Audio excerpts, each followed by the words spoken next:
하나님 앞에 기도하며 조아리는 모든 기도의 제목들이 조각조각 나지 않고 하나로 뭉쳐졌으면 좋겠습니다. 그래서 주님 앞에서 큰 그림이 그려져 그 그림이 아름답다, 그 그림이 귀하다 여겨지는 저들의 기도들이 되게 하여 주옵소서. 조각조각 나서 맞추지 못한 기도의 제목들이 아니라 한 땀 한 땀 그 조각들을 맞춰 큰 그림을 만들어가게 하여 주시옵소서. 감사합니다. 고마우신 예수님 이름으로 기도드렸습니다. 아멘, 아멘. 마태복음 27장 말씀 우리 함께 보고 있습니다. 57절에서 66절까지. 57에서 66까지 오늘 드디어 이제 27장 마무리하고요. 다음 주에 마태복음 이제 마무리하게 됩니다. 그래서 마무리되면 이제 사도행전으로 같이 말씀 나눠보도록 하겠습니다. 토요일 날 오는 우리 둔산제일교회 청년들 위해서 지금 기도해 주시고요. 다행히 오늘까지 비 오고 안 온다 그러네요. 아유, 그것도 감사해요. 그래도 비 오는 것보다는 좀 더운 게 나니까. 그래서 1박 2일 하는데 우리 청년들 잘하고 갈 수 있도록 여러분 기도해 주시고요. 저희 교회에서도 은혜가 되고 그들에게도 은혜 되는 시간 될 수 있도록 기도해 주시길 부탁드립니다. 57절에서 66절까지 우리 같이 한 목소리로 천천히 한번 읽도록 하겠습니다. 저물었을 때에 아리마대의 부자 요셉이라는 하는 사람이 왔으니 그도 예수의 제자라. 빌라도에게 가서 예수의 시체를 달라 하니 이에 빌라도가 내주라 명령하거늘 요셉이 시체를 가져다가 깨끗한 세마포로 싸서 바위 속에 판 자기 새 무덤에 넣어두고 큰 돌을 굴려 무덤 문에 놓고 가니 거기 막달라 마리아와 다른 마리아가 무덤을 향하여 앉았더라. 그 이튿날은 준비일 다음 날이라. 대제사장들과 바리새인들이 함께 빌라도에게 모여 이르되 주여 저 속이던 자가 살아있을 때에 말하되 내가 사흘 후에 다시 살아나리라 한 것을 우리가 기억하노니 그러므로 명령하여 그 무덤을 사흘까지 굳게 지키게 하소서. 그의 제자들이 와서 시체를 도둑질하여 가고 백성들에게 말하되 그가 죽은 자 가운데서 살아났다 하면 후에 속임이 전보다 더 클까 하나이다 하니 빌라도가 이르되 너희에게 경비병이 있으니 가서 힘대로 굳게 지키라 하거늘 그들이 경비병과 함께 가서 돌을 임봉하고 무덤을 굳게 지키니라. 아멘. 대제사장과 바리새인들 그리고 서기관과 백성의 장로들 이렇게 지칭되는 리더들의 이름들이 나오고 있죠. 그래서 이제는 대제사장들 하면 그래 이거부터 문제구나. 여러분이 먼저 좀 알았으면 좋겠고요. 62절에 있는 대제사장들이라고 할 때 가야바와 안나스 그들의 행위가 얼마나 그릇되고 있는지 우리 한번 다시 점검해 볼 필요가 있을 것 같고요. 바리새인들, 사두개인들 그리고 백성의 장로들이라고 이름 나올 때 사실은 조금 좀 조심스럽게 봐야 될 부분은요. 그 예수 그리스도와 빗대서 이제 상반돼서 나오기 때문에 대제사장, 바리새인, 사두개인, 백성의 장로들 다 서기관, 율법학자 다 한 통속으로 이렇게 여겨져서 다 나쁜 사람들 이렇게 지칭이 되는데 꼭 그렇지만은 않다. 네, 그 부분은 우리가 좀 점검하고 가야 될 것 같아요. 왜냐하면 그들의 시대적인 상황과 그들의 환경적인 문제 때문에 그리고 그들의 처한 어떤 이득의 문제도 있었지만 그들이 어찌 보면 순수한 신실성 그들이 지키고자 했던 그들의 법, 그들의 전통 때문에 예수라는 분이 죽임을 당하고 있는데 꼭 예수를 죽였기 때문에 그들은 나쁜 사람들 이렇게 보지 마시고 바리새인과 사두개인들, 서기관, 율법학자 그리고 백성의 장로들이 어떤 의도에서 그렇게 했는지 그리고 그들의 전후 사정에서 유대인들의 그 모습도 조금 한 번 더 되돌아볼 필요는 있는 것 같습니다. 왜냐하면 사람의 모습이라는 게 이면이라는 게 있으니까 모두 드러나는 것만 그의 모습의 전부는 아니잖아요. 네? 감정적으로 실수도 할 수 있고 이성적인 판단이 잘못될 수도 있고 그들 중에 돌아선 자들도 있고 그 실수를 기회를 삼아서 더 좋은 계기를 만든 사람들도 있으니까. 그래서 이번에 요 본문을 보시면서 대제사장, 바리새인, 사두개인, 율법 박사, 서기관, 백성의 모든 장로들이라는 그 명칭이 한 뭉탱이로 죄인들이라고 하지 마시고, 그러다 보니까 사실은 이제 히틀러라는 사람이 유대인들을 600만이나 죽이는 학살의 도구가 됐다고 얘기하고, 사실은 그 계기가 된 건 루터와 그리고 그때 당시에 성각자들의 외침이었는데, 루터가 그랬다고 그러죠. 유대인들은 씨를 말려야 된다고. 그러니까 종교개혁자의 입에서도 그렇게 나왔을 땐 그 이면을 봐야지, 그거를 절대 진리를 보면 안 된다는 거죠.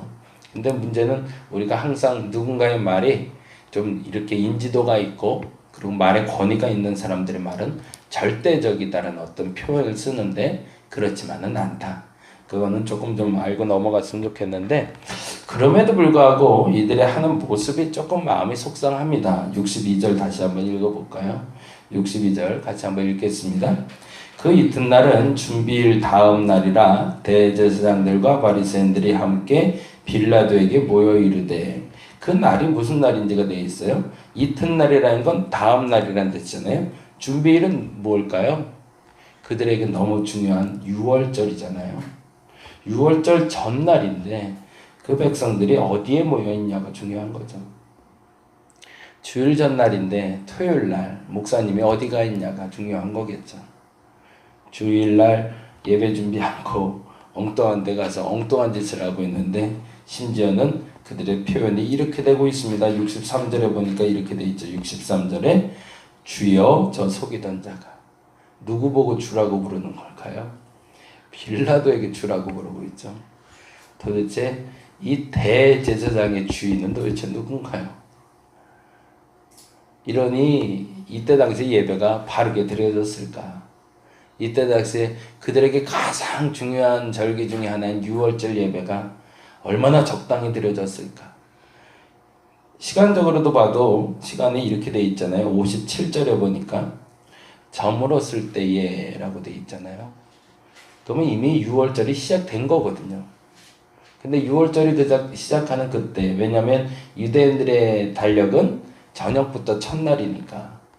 그러면 6월절이 이미 시작됐는데 대제사장들은 저물었을 그때에 다음날 6월절 준비에는 전혀 관심이 없고, 유혹하던 자라 불리우는 예수의 죽음을 어떻게든 지켜내서 부활을 못하게, 아니 부활에 대한 증인이 되지 못하게 막는데 혈안이 되어 있는 모습을 보니, 그때 당시의 예배가 얼마나 망가지고 있는지를 보게 되겠죠.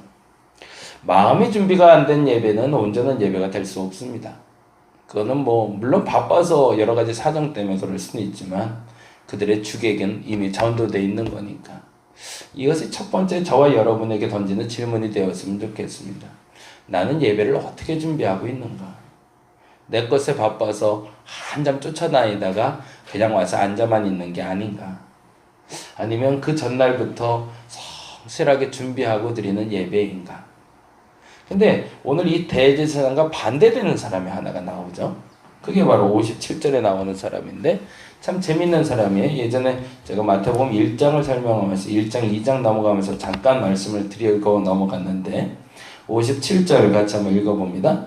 저물었을 때에 아리마대의 부자, 누구라고 되어 있죠? 요셉이라 하는 사람이 왔으니 그도 예수의 제자다 라고 되어 있습니다. 그에 대한 지칭은 크게 두 가지죠. 부자고 예수님의 제자다. 이 말이 참 재밌어요.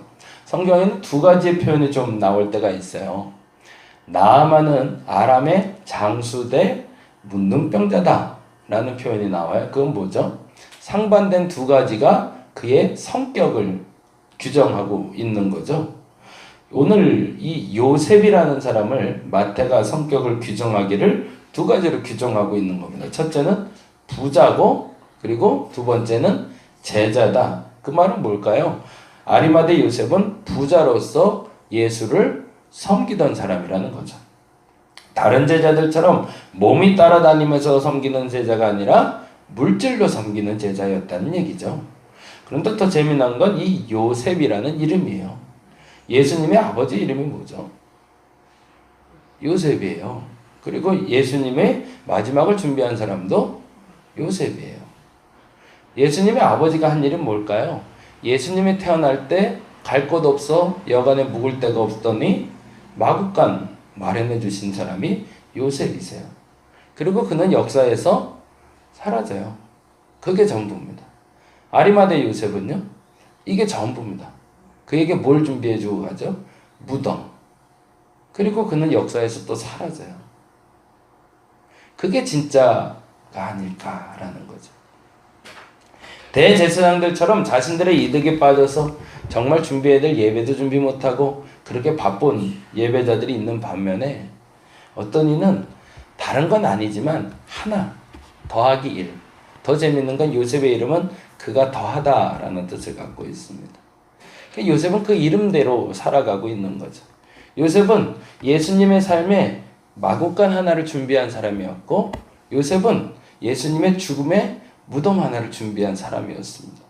근데 만일에 그 마구간의 준비가 안 됐으면 예수는 태어나질 못했고 이 무덤이 없었으면 무덤이 열려 예수의 부활을 경험하지 못했겠죠. 저와 여러분이 그 하나를 준비할 수 있는 사람이 되었으면 좋겠습니다. 우리는 다 이루어야 된다고 생각합니다. 이것도 내가 해야 되고 저것도 내가 해야 되고 그래서 그것이 완벽하게 이루어졌을 때 내가 다 했어 라고 생각하는데 그게 아니라는 거죠. 아까 말씀드린 대로 기도의 조각들이 내게 수없이 많이 있습니다. 근데 조각이 맞춰지지 않는 이유가 있습니다. 뭐 때문이냐면 내가 다 맞추려고 그래서 그래요. 내가 이만큼을 기도했으면 그 누군가의 기도가 합해져서 큰 그림이 만들어지기 시작합니다. 홀로서라고 하나님 만든 게 아니기 때문에.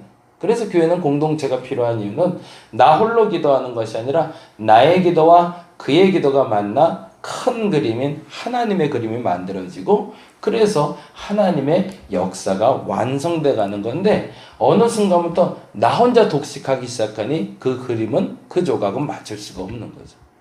아리마대 요셉처럼 예수님의 아버지 요셉처럼 그가 더하다라는 이름처럼 한 가지만 더 할 수 있는 저와 여러분 되었으면 좋겠습니다. 그걸로 예배는 완성될 겁니다. 그리고 그걸로 온전해질 겁니다. 근데 안타깝게도 우리는 한 가지가 아니라 다 하려고 드니까. 저와 여러분의 오늘 한날의 기도는 그 기도가 되기를 간절히 바랍니다. 하나님 그 하나를 행하게 하옵소서. 그 하나가 뭔지 모르겠지만 무덤을 준비하는 일이든 마구간을 준비하는 일이든 요셉처럼 그 하나를 용기 있게 잘 준비해서 그 하나를 하나님께 드림으로 말미암아 하나님의 역사를 써내려가는 데가 되게 해달라고 그렇게 기도하는 저와 여러분 되시기를 간절히 바랍니다. 기도하겠습니다. 내가 쓰고 싶은 역사가 아니라 하나님이 써가는 역사에 내가 숟가락 하나 넣는 겁니다. 하나님 나로 하나님의 일을 하게 하옵소서라고 기도하면서 우리는 때로 내가 이것도 해야 되고 저것도 해야 되고 그래서 이만큼을 이루어야지라고 착각합니다. 더하기 하나면 됩니다. 한 가지만 준비하면 족합니다. 내가 할 수 있는 그 하나, 그것으로 하나님의 영광이 시작이 되며 그것으로 그 과정이 시작되며 그것으로 하나님의 역사가 완성되는 줄로 믿습니다. 하나님 그 일을 온전히 감당할 수 있는 내가 되게 하여 주시옵소서. 많이 속상할 때가 있습니다. 왜 이 조각들이 안 맞춰지는지. 근데 그 이유는 나 혼자 기도하기 때문입니다. 같이 기도하게 하여 주시고 같이 기도하는 그 기도들이 모여서 큰 그림이 되게 하여 주시옵소서. 감사합니다. 고마우신 예수님 이름으로 기도드렸습니다. 다 같이 기도하고 돌아가도록 하겠습니다.